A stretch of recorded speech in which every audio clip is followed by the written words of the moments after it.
Hello, Maria Vladimirovna. One question, if I may. How could you evaluate the new accusation against Russia that President Vladimir Putin is the main culprit for the growth of migration to Europe over the last 10 years? This statement was made in an interview with the Financial Times by the European Union Commissioner for Home Affairs and Migration, Magnus Brunner. I would ask for a clarification. Was he busy with polluting the ecology of Moldova or with migration problems in the Middle East? If you would be so kind, still no. Well, of course, speaking seriously, there is nothing new or true in these statements. We have repeatedly provided assessments of the fabrications emanating from Brussels regarding the alleged invented responsibility of Russia for the influx of refugees into European countries. I will emphasize once again that such insinuations, these are precisely fakes, disinformation, have nothing to do with reality.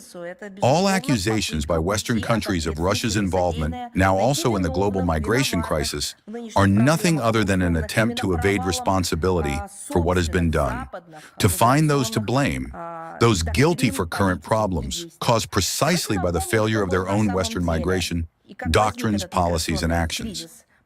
Let us recall what actually happened and how this migration crisis of the last decade arose. It is a direct consequence of irresponsible and short-sighted interference in the internal affairs of sovereign states of the Middle East and North Africa for the purposes of their destabilization and the forced change of undesirable regimes. Please recall, if you will, the Arab Spring. This is where the current Western European migration problems stem from. This led to the collapse of statehood, humanitarian catastrophes, civil wars, and the growth of terrorism, making people's lives in these countries unbearable. Before that, there was the situation around Iraq, and then parallel to that, the so-called pseudo-Arab Spring. Then there was Libya, Syria, and so on. And then, so to speak, one could further cite a large number of other examples. The constant threat to life and the absence of fundamental rights and freedoms caused massive flows of refugees and migrants from this region. Look at all our statements from that period. How many times we spoke about this and warned what it would lead to. I remember very well how representatives of the European Union countries said, supposedly, it's nothing, we can handle it.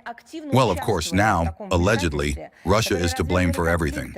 The states that actively participated in such interference, unleashing conflicts, should have long ago realized that it is they specifically who bear the primary responsibility for the consequences, including the mass flow of migrants and refugees. Today, thousands of people still risk their lives daily in attempts to reach Europe. And what about the situation around Ukraine? Was it not the countries of the European Union, the United States, and Canada that for many years destabilized the situation there, carried out anti-constitutional coups, and devised methods for various overthrows of the legitimate government? Of course, it was them.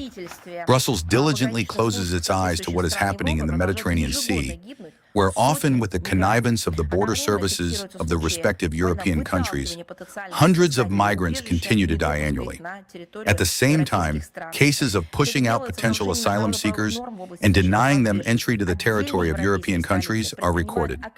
All of this is done in violation of international legal norms in the field of refugee rights protection.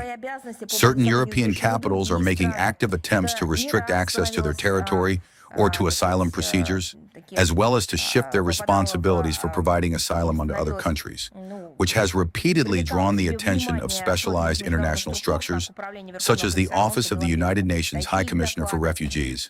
Read their reports. We believe that until the West stops interfering in the internal affairs of the countries of the global majority, migration crises will not end. They simply need to know their root causes, but they do not want to deal with that. Russia has absolutely nothing to do with this.